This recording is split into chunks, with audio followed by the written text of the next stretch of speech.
Brian Sexton is from Jacksonville, Florida. If you do anything with football, you guys ever watch football, he is the voice of the Jacksonville Jaguars. One-star ambassador, Mr. Brian Sexton.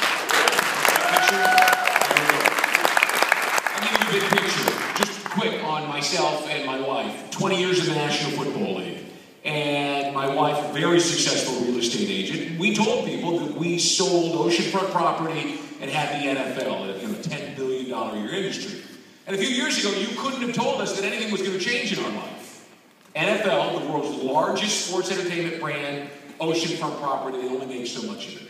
And yet, it did. In 2007, the NFL business model changed. I became an independent contractor, 401k, medical benefits that you couldn't pay for. Trust me, $3,000 a month easy if that's what you had to.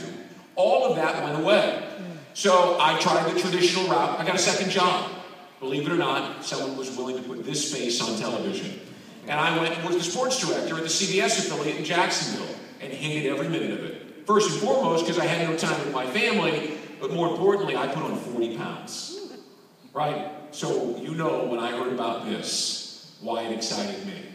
44 pounds later, an ambassador later, we've created a future for ourselves. My contract expired with the end of the NFL season. Now, I intend to go back, okay, and do the games on Sunday.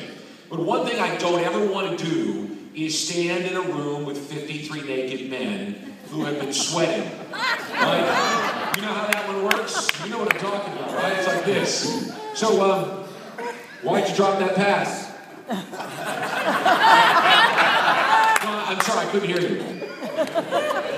You get my point. I'm going to go back on my terms. And just to give you the big picture, the slightly medium picture, then I'll finish with the big picture. This is the first weekend that I have had off since July. This is the first weekend after the regular season. I'd rather be working today with the playoffs. I'm not.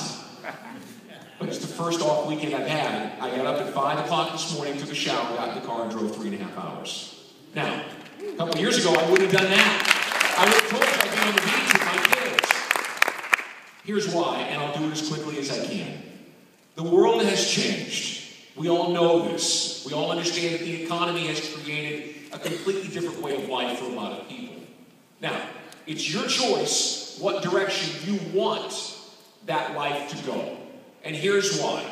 In the spring, I had a chance to hear a gentleman named David Howell, who is one of the foremost business futurists. And when I told Jen I was going to see a business futurist, she said, what's that, a palm reader in a suit? Right? He's one of the foremost business minds in the world. And he started talking, and I started saying, okay, whoa, hold on, stop. This applies to me, even though I didn't come here thinking it did. See, we live in an era that he calls the shift era, right? Change happens at different rates throughout history. The agricultural age began 10,000 years ago, and the agricultural age, if you were born and they used the horse and the plow, you died, they were still using the horse and the plow. You did not see significant change in your lifetime. The industrial age began 300 years ago, and this gentleman told the story of his father, who was born over in Sarasota, back in the early part of the last century, when there were horses and buggies on the road with the first automobiles. When he died, he had traveled the world and was surfing the internet in his nursing home wirelessly on a laptop. Pretty significant change in his lifetime, you'd agree? Right. Information age started in the late 1970s. At that point, you might fit one computer in this room. 5 to 7 years later, you got a desktop. 5 to 7 years later, you've got a laptop. And today, the cell phone that this gentleman is using to videotape me with right now, right? Cell phone, probably 1080p, high definition.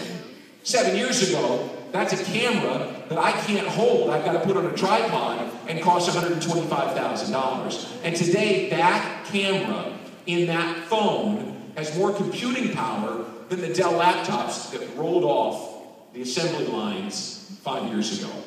Significant change, right?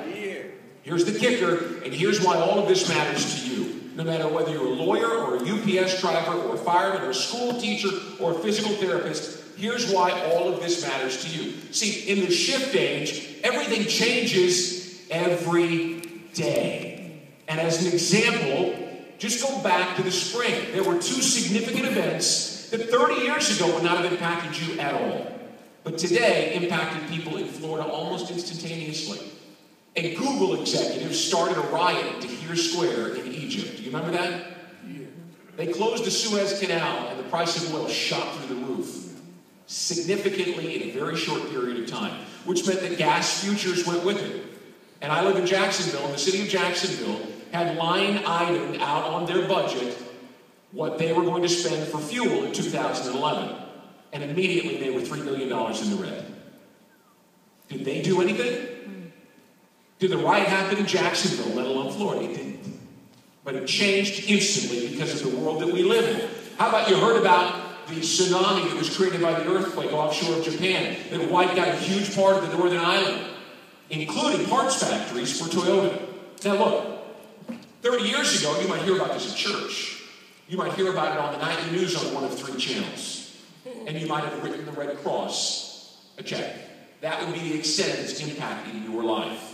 But today, what you have are Toyota parts factories that are not operating at full steam, which means that the assembly lines in places like Ohio and Tennessee are not building at full speed, which means there are salespeople in Toyota dealerships that aren't making the money that they once made because they don't have the cars. You see what I'm saying? We now live in a world where one tiny rock creates a ripple when you throw it into the water. It's figurative. You follow me? But imagine what happens when you throw a hand-sized rock. Imagine the ripples that you can create if you do something big. The problem is, most people don't have the resources to do something big. Few people in this room probably have access to the capital markets or to the intellectual capital that's out there to take something and leverage it and create something big. Until now. Visalis is beyond big. It is huge. Don't even get me started on the Affordable Health Care Act and what that's doing in the economy today. Right? What I'm saying is healthcare is on everyone's mind right now. How do you get healthy? How do you stay healthy? You can create a ripple effect across the state. You can create it across the Southeast if you have family in Atlanta or in New Orleans or in Charlotte. You can create it across the country. Or, thanks to that phone and the internet, and thanks to the reach of Blythe Incorporated, which owns this company, which owns the 90-Day Challenge, you can create a ripple effect around the world. If you have listened today, if you have seen what this is, and if you're excited about creating something positive in your life, when if you turn on the news, that doesn't seem possible, then understand that if you pick up a stone, or a rock, or a boulder, you can create a ripple effect for you and your family today. So do it. Pick up the rock and throw it. And when it doesn't seem very heavy, because this is not heavy lifting, go find a boulder and create change in your life and the people's lives that you care most about. Go get it.